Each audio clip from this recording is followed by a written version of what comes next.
On this question, we want to use the graph of a basic function and a combination of transformations to sketch the function.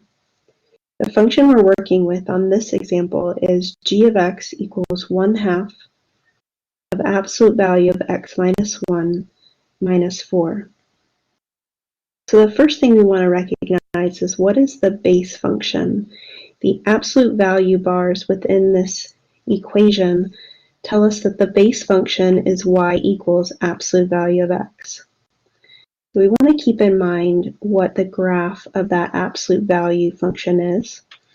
It's going to be a V-shaped graph. And I'm going to keep in mind some of the anchor points that I like to call them. And we have that corner where the V turns around is at 0, 0. And then these 2 points are 1, 1 and negative 1, 1. So this is going to be helpful for us when we look at this transformation right here. We'll talk about exactly what that transformation is and how it affects the graph.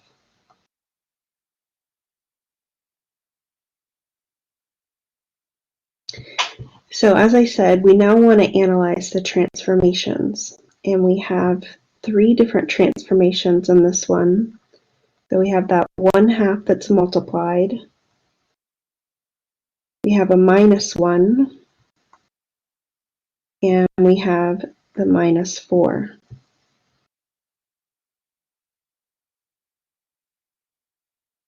So each one of these is going to affect the graph in different ways. So the first thing I like to do is think about the 3 categories of transformations that we might have. We could have shifts, reflections, or stretches, compressions. The shifts happen when you are adding or subtracting to your base function, and we do have adding and subtracting on the minus 4 and the minus 1. So both of these transformations are going to be shifts. When we multiply by a number, we have the transformation of either stretch or compression.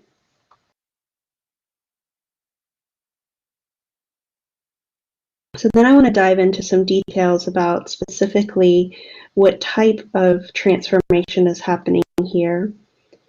And all of the transformations that occur inside of the absolute value are going to be horizontal. So because that minus 1 is on the inside of the absolute value, it's going to be a horizontal shift.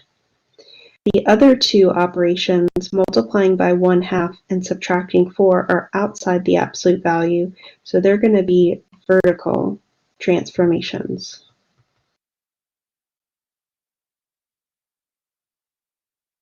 We can get into some more details here. The number that we're multiplying by is in between 0 and 1. And because of that, we know that this particular transformation is going to be a compression, a vertical compression. So that tells us that it is a compression.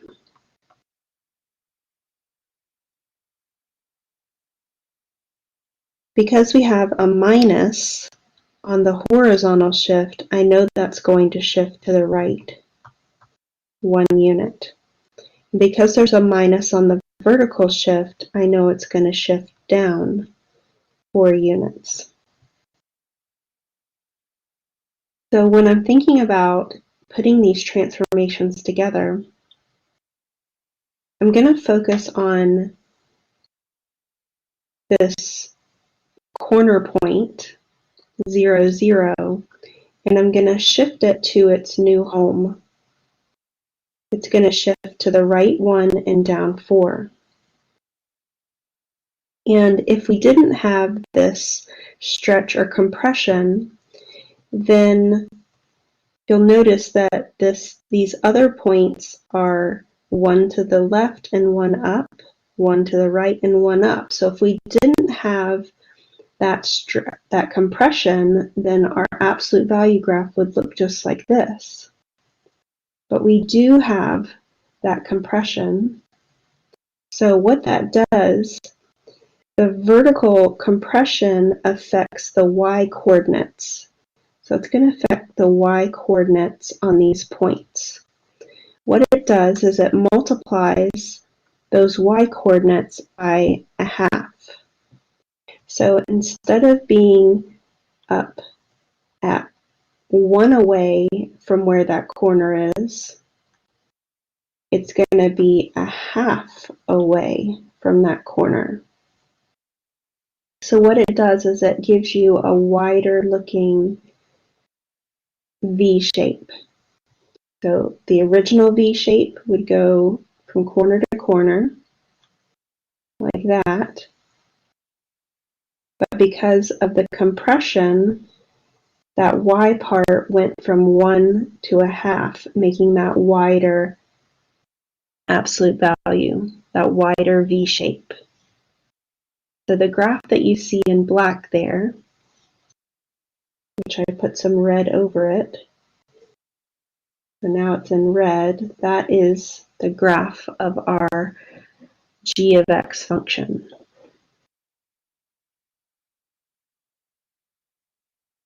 Find f composed with g of x for the indicated functions and simplify. We have f of x equals 6x plus 9 and g of x equals 3 over x plus 9. So this operation of composition is an operation where we substitute one function inside of the other function. So we can rewrite f composed with g of x as f of g of x. Now we always substitute the function that is after the composition symbol into the function that is before. So we're going to take this 3 over x plus 9 and substitute it in for the x in our function f. And that's going to give us 6 times 3 over x plus 9 plus 9. And we're going to do a little bit of simplifying here. We would multiply the 6 times the 3 to get 18 over x plus 9 plus 9. And to continue simplifying this, I want to combine these two into a single fraction. So to do that, I would need a common denominator. So I'll write this as 9 over 1. And the common denominator will be x plus 9. So I'll multiply this 9 by x plus 9 over x plus 9. That gives 18 over x plus 9. And I can distribute this 9 to both terms. That's 9x plus 81 over x plus 9. And we now have a common denominator, so we'll combine the numerators. 18 plus 9x plus 81 is 9x plus 99. So 9x plus 99 over x plus 9.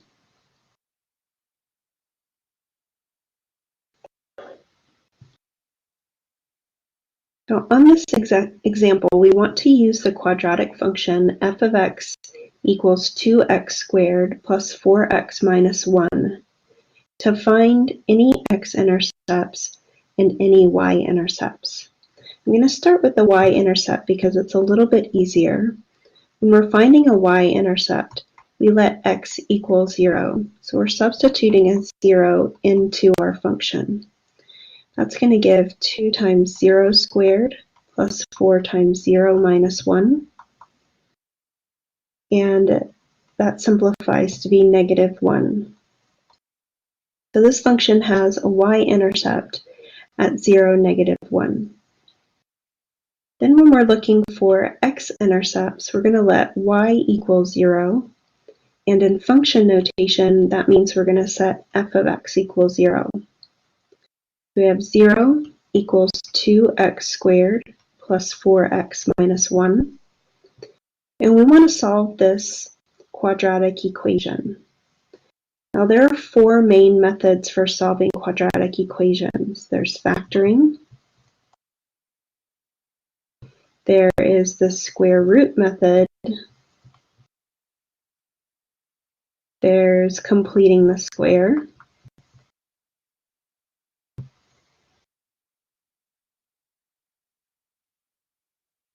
and there's the quadratic formula.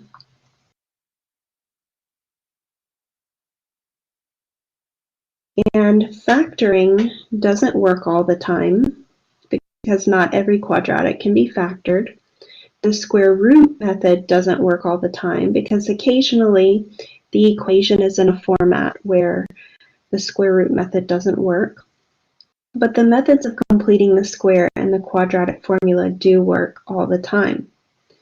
But both of those methods are pretty detailed and can have a lot of steps to either working out the process or simplifying.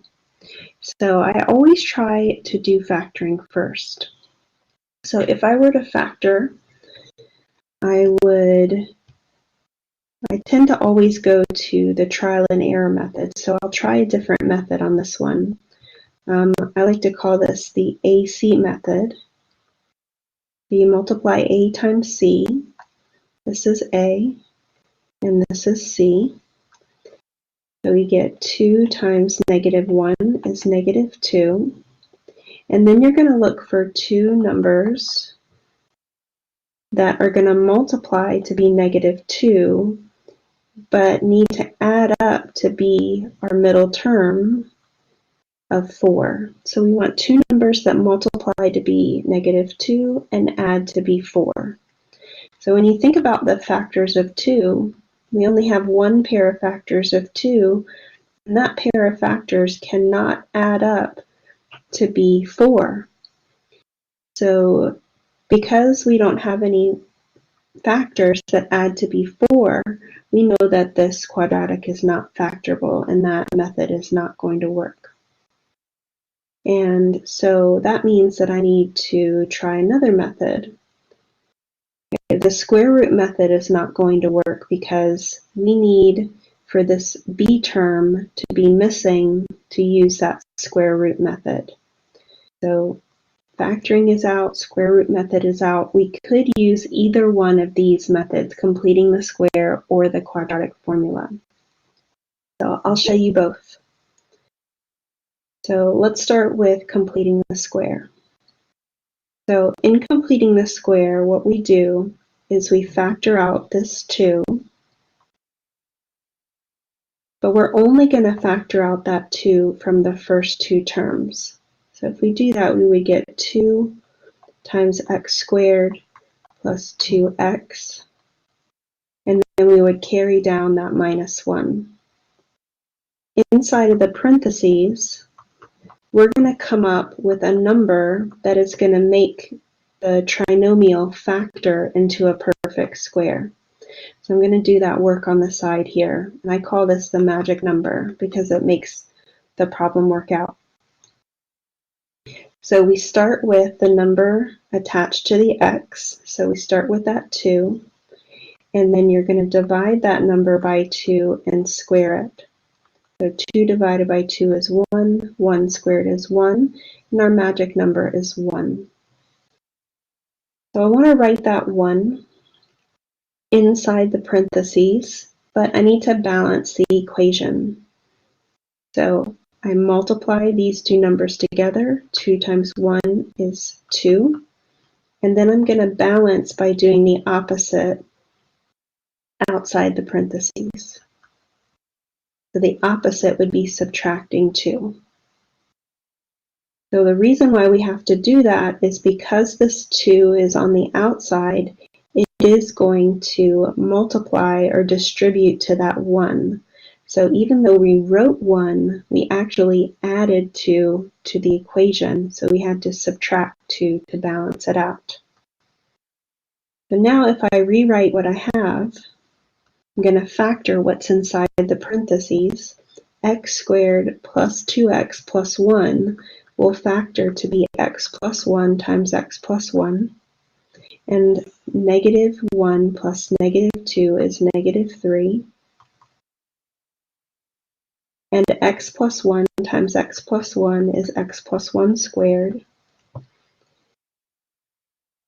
And so now what's interesting is that I used completing the square, but now that I've used completing the square, I've turned it into a form where you can use the square root method. So the square root method, you isolate the square, so I'm going to add 2 to both sides. Excuse me, that's a 3. I'm going to add 3 to both sides. And I'll continue over here.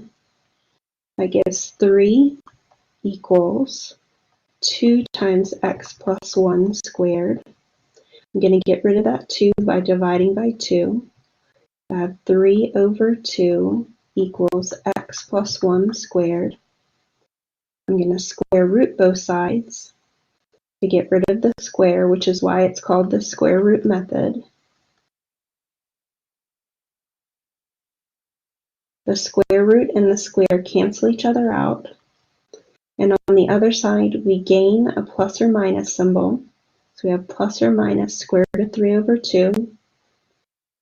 I'll subtract 1 on both sides. And that gives x is equal to negative 1 plus or minus the square root of 3 over 2. So we have two x-intercepts, negative 1 plus square root of 3 over 2, and negative 1 minus square root of 3 over 2. So we found our x-intercepts with completing the square. Now let me show you with the quadratic formula.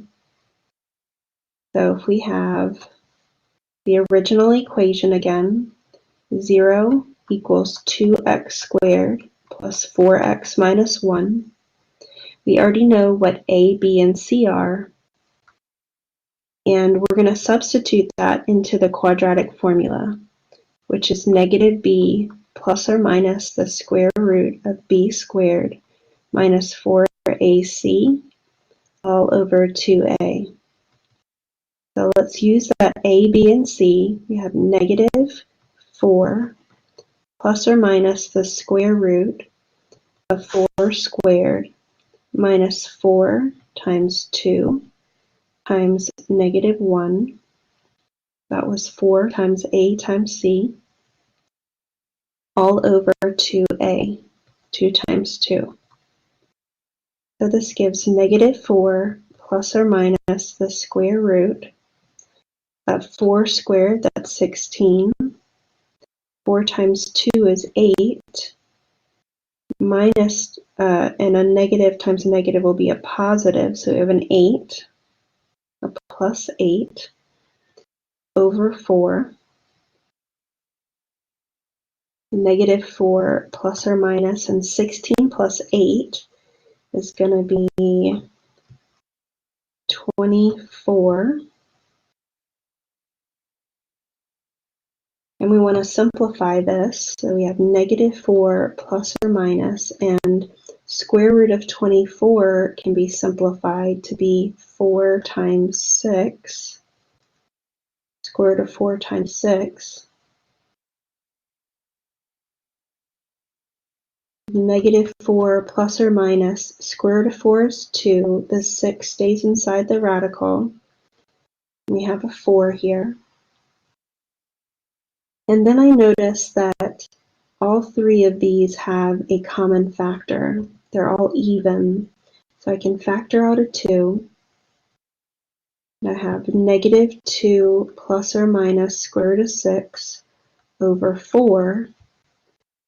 And I can reduce this fraction. 2 goes into both of these. 2 goes into 2 once. 2 goes into 4 2 times.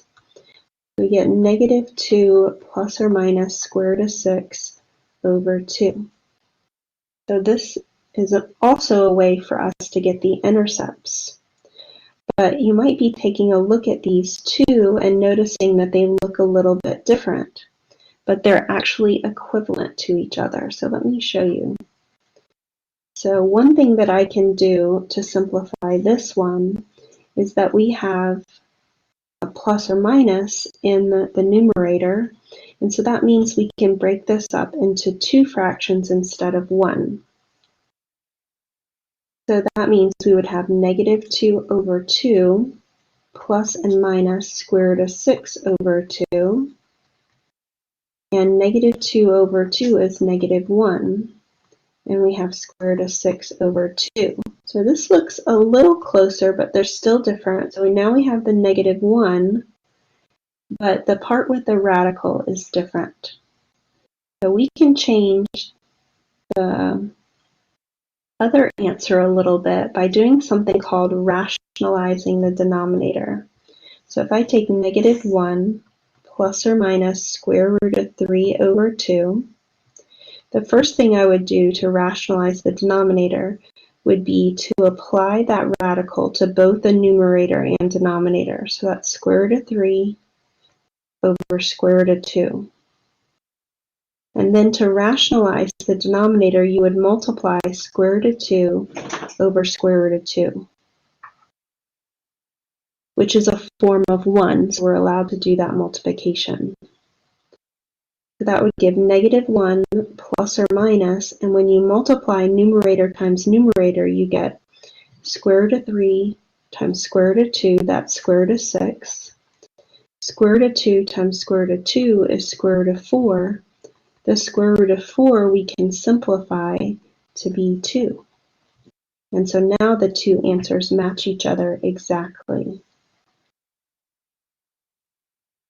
So you can see that there are several different ways to write the answer.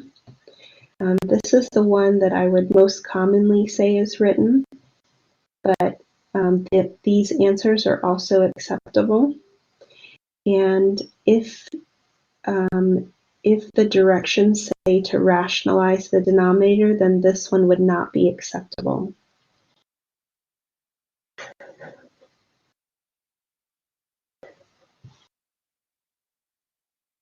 For this question, we want to find the rule that describes the piecewise defined function that's in this graph. So in the graph, I can see that these two lines, even though they seem to be connected here, are very different from each other. We have a curve that looks like a parabola, and then a straight line. So that indicates to me what format our rule for the piecewise function is going to come in. It's going to be f of x equals, and since there are two pieces, there'll be two equations, and each equation has a condition that goes with that equation. So I like to start with the conditions first. The conditions are going to be conditions on x. So you want to pay attention to what x values are in each one of the lines. So looking at the straight line, the x starts at negative 4 and stops at negative 2. So x is going to be between two numbers. So we're going to write that as x being in between a negative 4 and a negative 2. And then you want to pay attention to the endpoints. So you'll notice that this endpoint at the negative 4 is drawn with a filled-in circle, but the endpoint with the x of negative 2 is drawn with an open circle. So that means that we are going to put an equal to on the negative 4, but not on the negative 2. When we draw a filled-in circle, that point is included, and the equal to in our condition tells us that that endpoint is included. When we don't put the endpoint, when we don't put the equal to, we don't include the endpoint. So this endpoint is not included.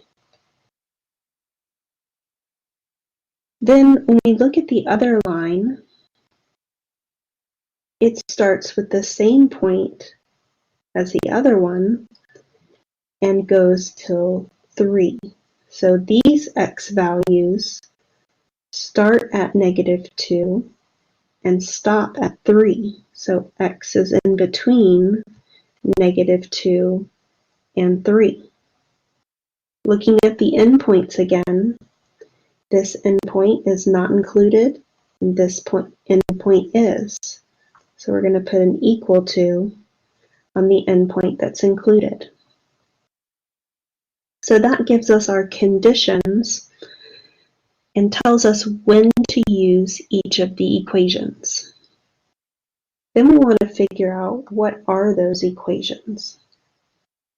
So for the line, we have 2 points that are on that line, and we should be able to find the equation of the line from those 2 points. So our 2 points are -4, 0 and -2, 4. So we're going to start off by labeling them as x1, y1 and x2, y2. We're going to find the slope, which the formula for that is y2 minus y1 over x2 minus x1. That gives 4 minus -4. No, sorry, using the wrong ones there. It's a y of 4 minus a y of 0 over an x of -2 minus an x of -4. That's 4 over -2 plus 4. 4 over 2, and 4 over 2 is 2. So now that we have the slope of the line, we can use our point slope form, y minus y1 equals m times x minus x1. And we'll substitute the slope of 2 and our point into this formula. That's y minus 0 equals 2 times x minus -4. Y minus 0 is y. And on the right-hand side, we have x minus -4, that's x plus 4. And we can distribute the 2 to get y equals 2x plus 8. So we know the equation of the line is 2x plus 8. So then we want to find the equation of this parabola. And the equation of the parabola is going to be x squared.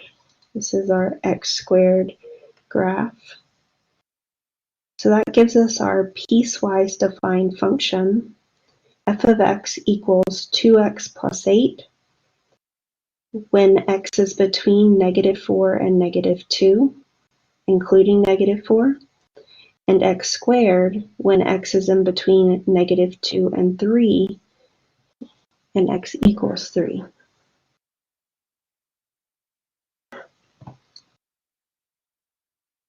Sketch the graph of f of x equals 5x over x squared minus 25.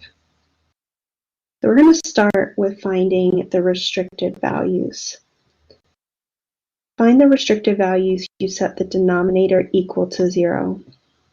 We have x squared minus 25 equals 0. We can add 25 to both sides and take the square root of both sides to get x equals plus or minus 5.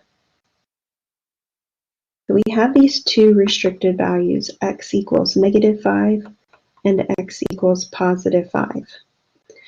Now the restricted values on the graph could either produce a vertical asymptote or a hole in the graph. The more technical term for hole would be removable discontinuity. So I need to figure out whether these two restricted values are going to produce a vertical asymptote or that hole in the graph. So we do that by factoring our function. We factor the numerator completely and factor the denominator completely. The numerator is in factored form, but the denominator is a difference of squares. So we can write that as x plus 5 times x minus 5. And then we look to see if there are any common factors between the numerator and denominator. And since we have no common factors,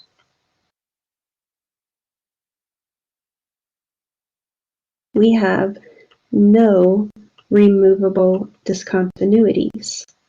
So that means that both of these restricted values are going to be vertical asymptotes. But then I want to look for horizontal asymptotes. To find horizontal asymptotes, you're going to look at the degree of the numerator, and the degree of the numerator will be the highest power on x, which is 1. We'll call that n. And we need the degree of the denominator, and the degree of the denominator is going to be 2. That's the highest power on x.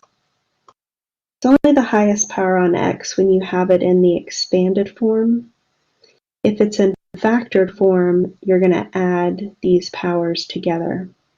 You're going to add the power of x from each factor. So we have a degree of 1 for the numerator and a degree of 2 for the denominator. Now, when the degree of the numerator is less than the degree of the denominator, like we have, your function will have a horizontal asymptote right on top of the x-axis, which is y equals 0. But then we're going to look for intercepts. So let's look for a y-intercept by letting x equal 0. So that gives f of 0 equals 5 times 0 over 0 squared minus 25. That works out to be 0 over negative 25, which is 0.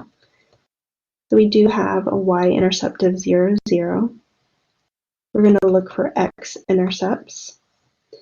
And you find x-intercepts by letting y equal 0. In function notation, that's f of x equals 0. And that gives us the equation 0 equals 5x over x squared minus 25. So to solve this, we would multiply by that denominator on both sides, and that would reduce the equation down to 0 equals 5x. Divide by 5, and we get x equals 0. So we have an x-intercept at 0, 0. So we're going to start to sketch the graph of our rational function. So let me get a grid for us to graph on.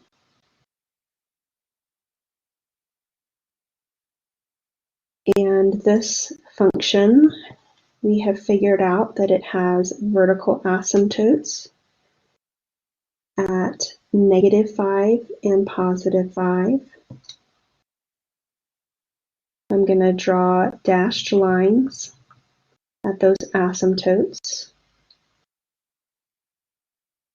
We have also figured out that it has a horizontal asymptote that's right on top of the x-axis, the line y equals 0.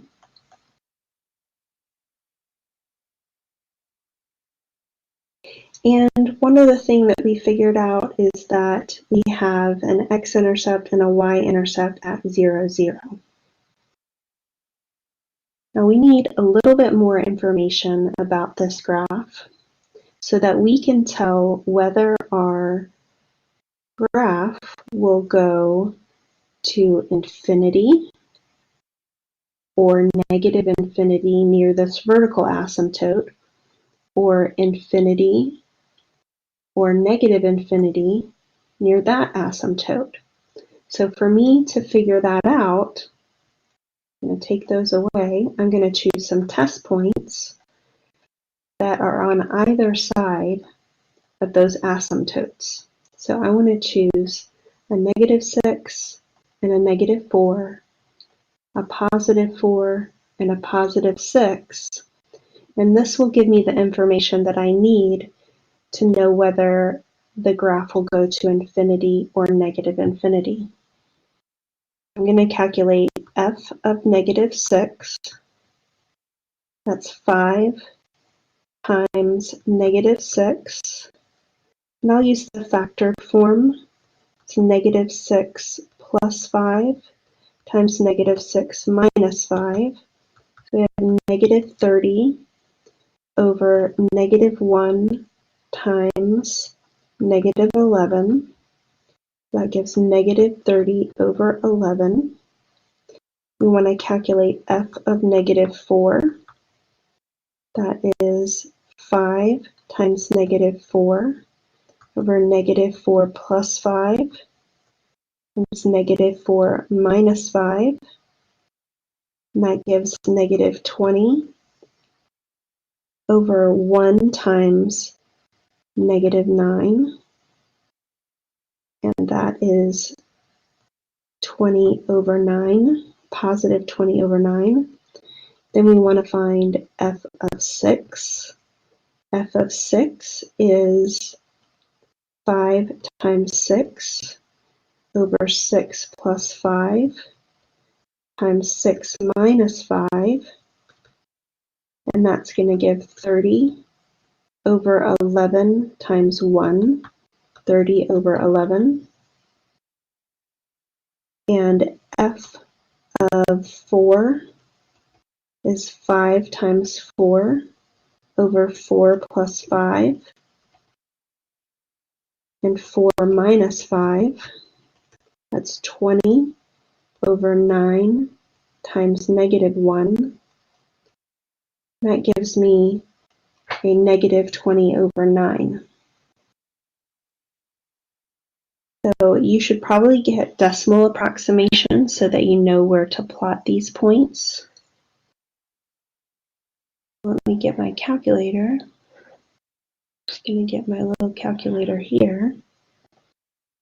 We have 30 over 11 gives me about 2.7, and 20 over 9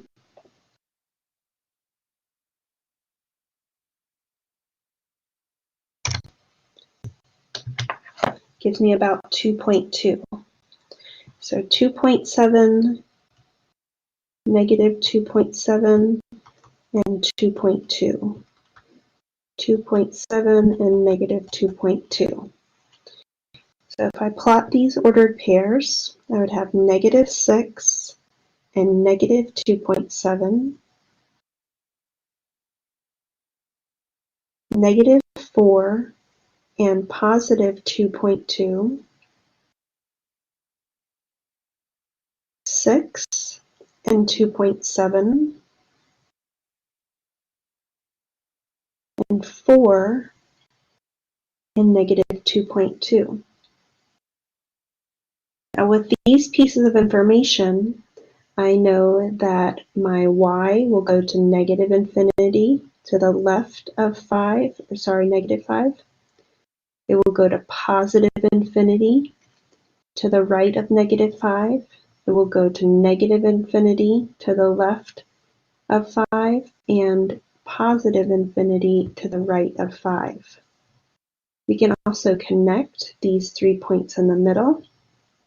And then based on the fact that we have a horizontal asymptote at y equals 0, I know the graph will approach 0 as my x goes to infinity and negative infinity.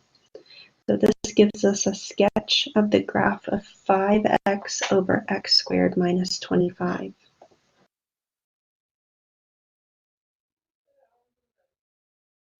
Thank you for checking out my videos. Have a great day.